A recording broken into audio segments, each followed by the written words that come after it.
Welcome back to On Texas Football. I'm Jeff Howe, joined by Gerry Hamilton and CJ Vogel. Today, we're going to be looking at SEC quarterbacks playing off a couple of big news tidbits that have dropped in the last couple of days, and take a look at where Arch Manning stands in the SEC pecking order heading into 2026. This edition of On Texas Football is brought to you by our friends at Duck Camp. We'll tell you more about Duck Camp here in a little bit. But Gerry, you brought this topic to my attention, and that's why we're discussing it. And the two big bits of news that have come down over the weekend regarding SEC quarterbacks. Lenoris Sellers coming back. All the NFL draft pundits seem to believe that's a really good move for him. And Gerry, I know you want to get into the staff hires at South Carolina and why it could be big for him. And then DJ Lagway hitting the portal. So John Summerall in Florida probably portaling for a quarterback starting from scratch.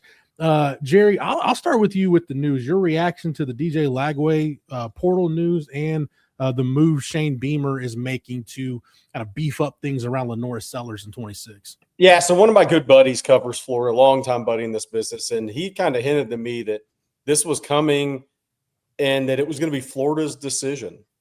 And which you know, to me, I don't think that's unexpected. DJ Lagway is a really talented player that hasn't necessarily been a good player on the field through 2 years. He's had the shoulder injury carried from high school to Florida with him. Then he had the lower leg injury this year that limited him coming out of that Miami game, limited him for a while. Didn't affect him against Texas, but that's a different story. But I think that's Florida likes the freshman Tramel Jones, but that doesn't mean they won't go to the portal. The freshman Tramel Jones was a high school teammate of Jamie French. I saw him a couple of times. Once he was hurt, though, his senior year. He flipped from Florida State to Florida late in the process. But that doesn't mean Florida's just going to go with him and be done at that point. We'll see what they do in the portal to have competition at that position. But the Lagway news wasn't really surprising for me, just knowing somebody that covers Florida to the depth that they do.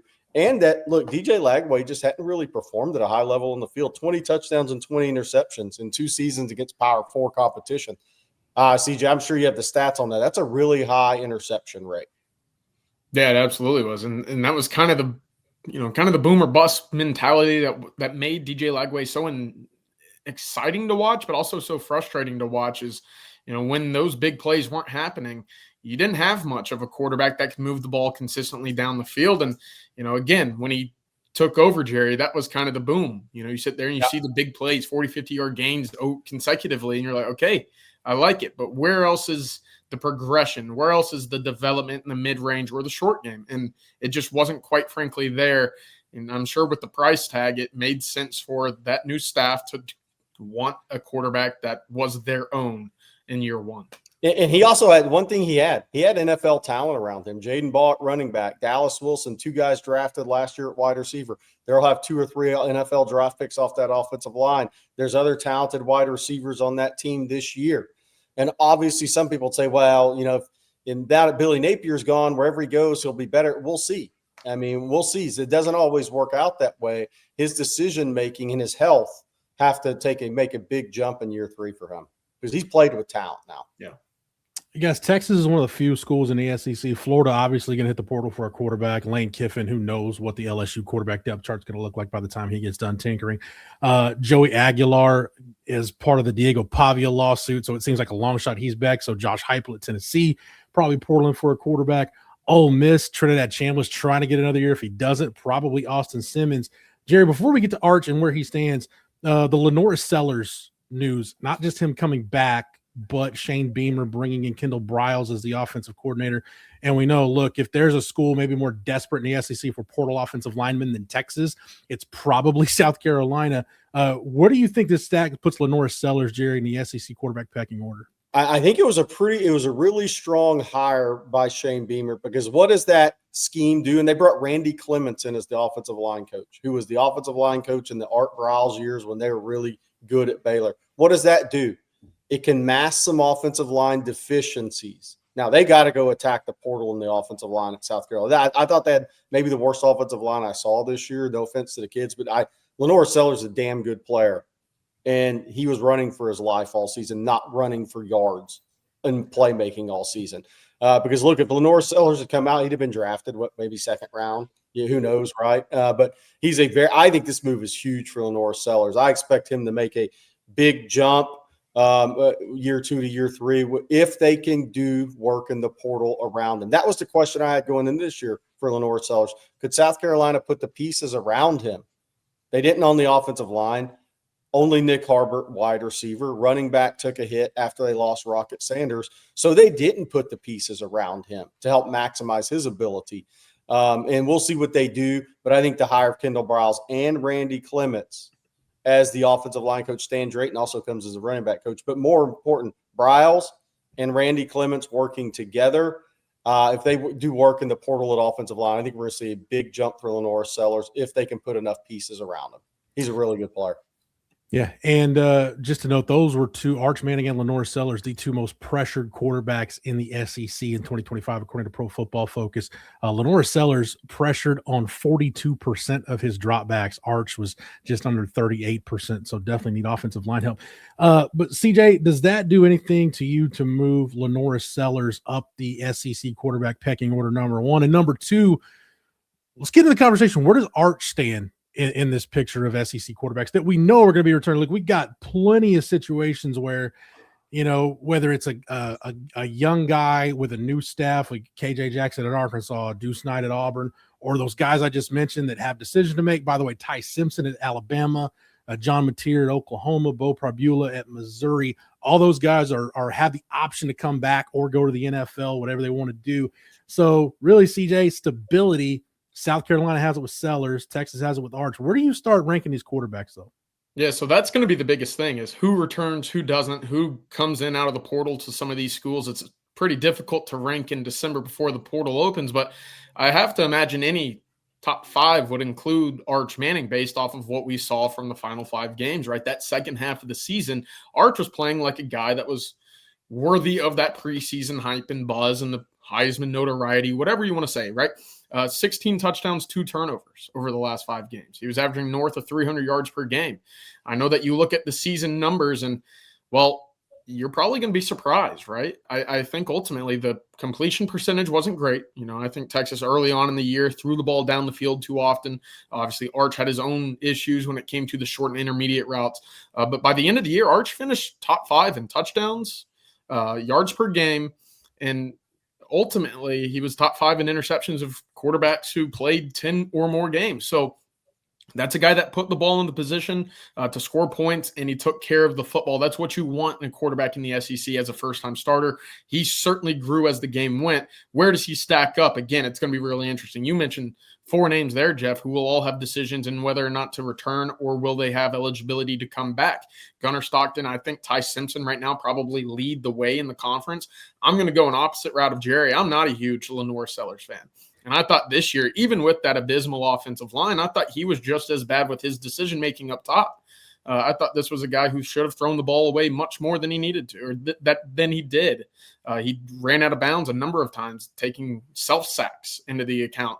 I also thought, look, you have Nick Harbert at times. Use him, right? And there were ways in which that offense, only time that they flashed was the deep ball to Nick Harbert. I loved that, right? But then you watch the Oklahoma game. And they threw, 5'9" Eli Bowen on him. And Nick Harbert, 6'5" freak. And we're throwing laser, back shoulder passes. Hey, man, you use the height advantage here. Use your brain a little bit. So that's where my frustration is with Lenore Sellers. Now, with improved pieces around him, should he improve? Yeah, absolutely. Heck of an athlete. But I'm not a huge fan on him right now. We'll see what that roster ultimately looks like after the portal window. So I'm going to exclude Trinidad Chambliss from this conversation because he needs a waiver to be able to play in 2026. And Gunnar Stockton, I should mention, is also in that group of guys that took a redshirt year and has the option if he wants to go pro, even though it doesn't seem like his NFL stock is kind of where it is for Ty Simpson and maybe some of these other guys.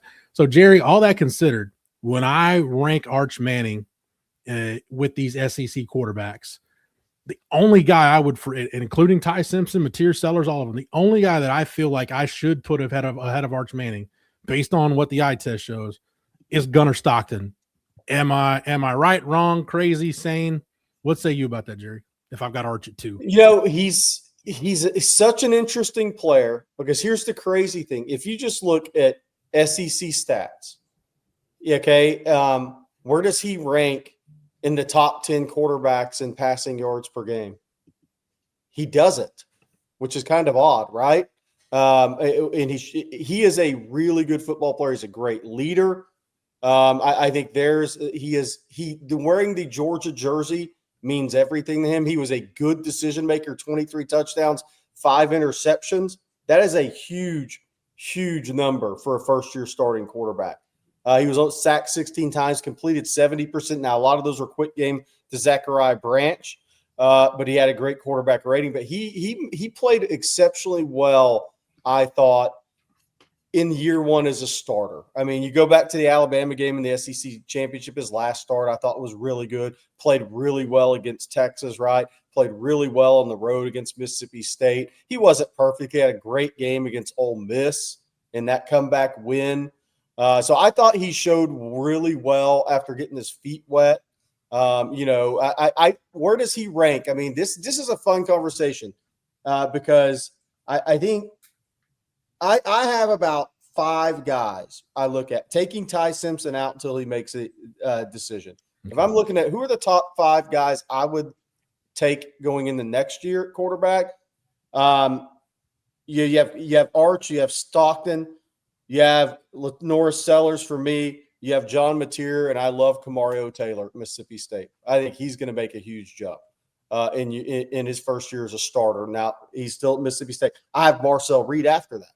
No, sorry, Texas A&M fans. It's nothing about Texas versus Texas A&M. And I know he announced he was coming back, but where is he going? To the CFL? So I have – those are kind of my top 5 guys before we look at who's going where in the portal. What's Lane Kiffin going to do at LSU? Yeah. Right?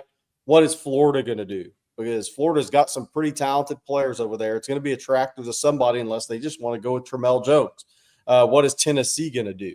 Really good offensive football team. What are they going to do at quarterback? But if you made me rank these guys, I think there's a different ranking. I think there's the college ranking, and I think there's an NFL ranking. But that's the kind of the question for me, guys, is if we're ranking in college football in the SEC next year, I think Gunnar Stockton's right up there because he makes plays with his arm and his feet, and he's an unbelievable leader, and he's tough as now. Still know how he got up in the SEC championship game 2 years ago on his own power. And you look at Arch, what he did this year as a first-year starter and the jump that I think he will make in year 2. So him and Gunnar Stockton are in the same boat there, both really good decision makers with the football. I think Norris Sellers is going to make a huge jump with this group. I think Kamario Taylor is a scary prospect for the opposing teams, and I think John Mateer is a winner. And so how would you rank those guys as college players is the question, because I think there's a total separate ranking for NFL prospects. No doubt. We'll get to that here in just a second. But right now, I want to thank our sponsor for this edition of On Texas Football. That's our friends over at Duck Camp. Duck Camp makes gear for folks who live for being out there, whether that's in a duck blind at sunrise or on the 40 acres for a Saturday kickoff. Born right here in Austin, Duck Camp builds best-in-class hunting and fishing apparel that works just as well for a full day in the field as it does for a long day of tailgating. From sun protection shirts to keep you cool during those early season scorchers to their iconic game series hats that feel like instant classics, Duck Camp gear is ready for football season, hunting season, and every season in between. Get out there, stay out there, and hook up shop Duck Camp at duckcamp.com. And On Texas Football fam, don't forget, use the promo code ONTexas25. That's ONTexas25 for 25% off of your order at duckcamp.com. CJ, I'm sorry, but everybody watching this video, they're preparing their John Mateer jokes because we're getting to that point in ranking SEC quarterbacks. But Gerry makes a really good point, though. If you're ranking on NFL future and ranking these guys as college players, it's 2 completely different set of rankings. And if we're ranking on NFL future, I don't know that anybody is above Arch Manning. He's probably one for me as far as NFL future goes. But CJ, if we're talking about just college quarterbacks, again, Gerry gave his top 5. I'll give mine. I included Ty Simpson in mine. Now I go Gunnar Stockton 1, Arch Manning 2. I go Ty Simpson at 3. I went John Mateer 4 because I agree with you. Gerry doesn't look pretty all the time. He just manages to get the job done.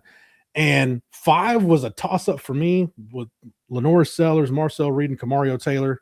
Gerry's got me on the Kamario Taylor train. I just think he's really, really good. It's going to be a problem for SEC defenses. So, CJ, whether it's a top 5, top 3, whatever, where would you rank Arch Manning in terms of returning SEC quarterbacks? Yeah, I had Arch at 2. Again, right behind Gunnar Stockton. I can't ignore the conference versus conference numbers that Stockton put up. 71 completion percentage. I mean, 20 touchdowns, 3 picks. Gerry, you mentioned it. He's one of the only guys over 2,000 yards in those 8 games as well. So look, his production stands for itself. And what he does the best in my eyes is, look, he takes care of the football. He doesn't put it in harm's way. And that's the job of the quarterback.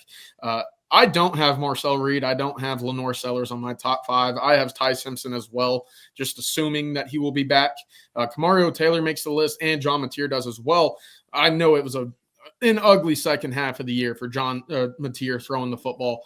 And I can't help but wonder what might have that season looked like for him had the thumb surgery not played a part.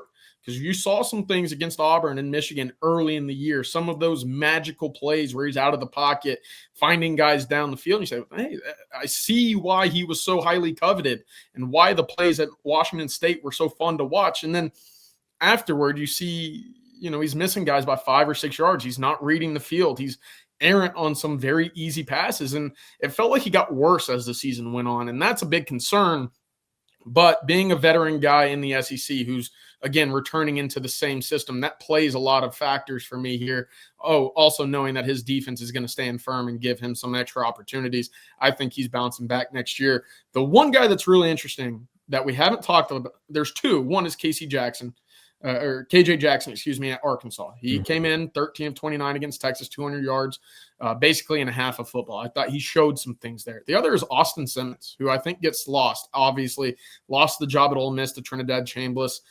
But that was a guy last year who I thought was really going to show some things going into 2025. If he sticks around at Ole Miss, if he becomes the guy there, I think he would be a great option for the Rebels in year 1 under Todd Golden. I mean, look, that's a fantastic talent.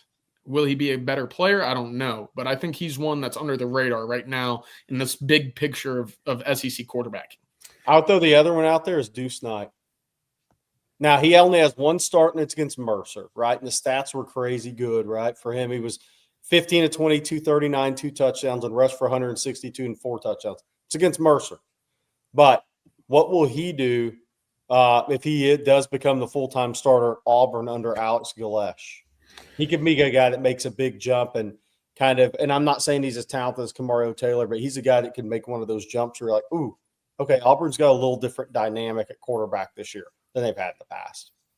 Jerry, I'm going to deliver this question to you because I think your frame of reference might be a little bit better than CJ's. CJ, I've got something for you too. But when I look at Gunnar Stockton and Arch Manning, Jerry, to me, I see that kind of the way you go back almost 20 years, the way you look at Sam Bradford against Colt McCoy, where you've got the guy who, man, the guy that's the better college player might not be the guy that has the higher NFL draft upside, which was like Colt completed, 75% of his passes and just was phenomenal in that offense.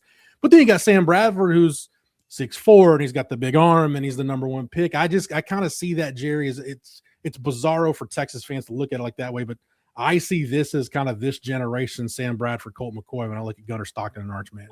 I don't think that's a bad pass reference at all. I mean, look, Gunnar Stockton is he does, and I've said this, it's not from a skill set standpoint necessarily, but he's reminded me of Colt McCoy in this way. Wearing the Georgia uniform and winning at Georgia, and it means everything to him.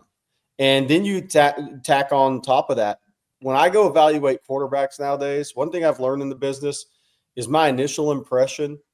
You watch them on tape, you kind of know what their talent level's like.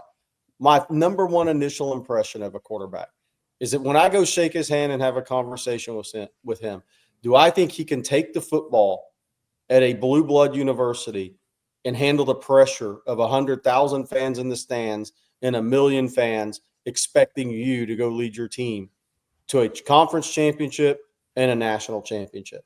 And I think Gunnar Stockton has that inside him. And I thought Colt McCoy had that inside him. So those guys are going to play above their natural talent level, so to speak. Those guys are great college quarterbacks. And the Sam Bradford Arch thing with you, with that comparison between, Colt and Bradford, I think it's, Jeff, I think that's really good. It's just kind of the teams are reversed, right? Yeah. Arch has the potential to go win a Heisman, the potential to be the number 1 pick in the draft, and probably just about as good a golfer as Bradford when it's all said and done too, based on the swings we've seen from Arch Manning as a youngster. So I actually like I like that comparison quite a bit that you made. It's just kind of flipped for Texas fans on this one. But Arch Manning, of all the SEC quarterbacks, if he made all three of us pick who could go number one in the draft after next year, we're all going to pick the same name. Yeah. Yeah, CJ, you want to expand on that? I know you were young coming up, getting to know Texas football when those two guys were duking it out. But I mean, I don't know how anybody could disagree with the point. If you look at just NFL prospects, it's Arch Manning and everybody else for me. Yeah, look, I think when you start evaluating quarterbacks for the NFL, it's all about, do you check enough boxes? How many boxes do you check? And look, from a physicality standpoint, Arch, mobility, Arch, the height, the weight, Arch, throwing the football, Arch. The one box that probably isn't completely filled in when it comes to just how much of this quarterback is on a game-to-game consistency level. Will the accuracy be there? Right? Will his footwork and mechanics show up? And that's something that I think after another year of football, you sit there and you say, all right, I don't have that concern or question any further. But ultimately, he's already checked a number of boxes. And I think by the second half of the season, we saw a number of NFL draft scouts even come around and say, hey, we're seeing exactly what we wanted to see, right? I think it was Nate Tice who came out and said he'd be number one again in this draft coming up in 2026. I'm not saying that's where he would be today, but look, a year from now, when we make this same video looking ahead, we'll probably be sitting there saying, yeah, Arch Manning, based off of what we expect Texas to put around him this year, we'll have put up the tape, put up the numbers, put up whatever you want to see to answer every question to be that 1-1 quarterback that was expected when he arrived in Austin, Texas. You know what's crazy to me throughout his struggles this year, I think from the mental side early in the season, the two biggest boxes he checked for NFL people? Mental toughness and intestinal fortitude. Mm-hmm. That's a rough league, man. And he passed maybe the toughest and biggest test through when he was struggling this year. So what's he going to look like in year two when the NFL guy's like, oh, we like that. That translates from a mental toughness and intestinal fortitude standpoint. That translates. Sometimes that's the toughest question for those guys to answer because things are so good for so many of these guys. Mm-hmm. Yeah, CJ, to add on to what Jerry's talking about, I think the thing with Arch in that vein is you look at his unsatisfactory games in SEC play. Didn't play well against Florida, came back, played really well against Oklahoma. Didn't play well against Kentucky, came back and played really well against Mississippi State. I wouldn't say he didn't play well against Georgia, but it was just kind of a team failure. But what did he do? He came right back and had a career day against Arkansas, and then kind of a workman-like grinding it out against Texas A&M in the season finale. So to Jerry's point, CJ, Arch, every time he met adversity, he was able to clear the hurdle. It was just really, really big for him to grow as the year went on. Yeah, look, I mean, you mentioned that Mississippi State game, the second half of the comeback there. He gets dinged up and he comes back physically and mentally and puts up a career best 329 passing yards against Vanderbilt the next week. You get shut out against Georgia. You come back career high again against Arkansas. So the ability to bounce back, and that kind of goes to my game-to-game consistency that we hope to see as the next step for him. But to your point, Jerry, look, he's a tough kid, both mentally and physically, and that's probably checking multiple boxes for him already when it comes to being that NFL quarterback prospect. That tells you one thing. If the Jets are picking at the top of the draft, he can play in New York and be just fine with all that pressure. That's a great one. Hey, Jerry, we'll get out of here on this. I'd be remiss if I didn't bring this up. One of these guys, whether it's Stockton, Arch, Simpson, one of these guys will be your first team All-SEC quarterback, and it's probably going to depend on how do these staffs build around their guy in the portal. Further reinforcing again, Jerry, these next couple of weeks may be the biggest couple of weeks of Steve Sarkisian's tenure to build a roster in 2026 around Arch that's ready to go compete for a national championship. Yeah, no doubt. I mean, look, we're looking at multiple interior offensive line spots. The decision of Trevor Gooseby, which has looked good for the last few days. We'll see where it goes, though. We're not guaranteeing anything there. There's still a process that plays out here. Brandon Baker coming back at right tackle with a year experience in the interior of the offensive line. Addressing maybe a need at wide receiver. We'll see who stays and goes there. Running back, you need some sort of very physical-minded runner, I think, is the main thing, is the physical-minded downhill runner, I think helps Arch quite a bit. If those pieces fall into place for Texas in year two, he's going to be set up for real success because he needs to be. Because I think we'd all agree the schedule is actually more difficult next year than it was this year. No doubt. CJ, you've got the last word, whether it's Arch, the portal, any shout out you want to get to John Mateer, whatever it is, you got the last word. Look, there's going to be so much movement again this year with quarterbacks. And, at the time in which we're recording this, Brandon Sorsby out of Cincinnati announced that he's either going to the NFL draft or into the portal. Big. So which of these other big fish nationally jump in and say, hey, the SEC is where I want to end up? So it's fun on December 15th to kind of sit here and put a top 5 together and debate who's going to be the top quarterback in contention for the conference next year. But all in all, a month from now, when the portal, dust settles, we might be looking at 5 or 6 additional names that we didn't know about today.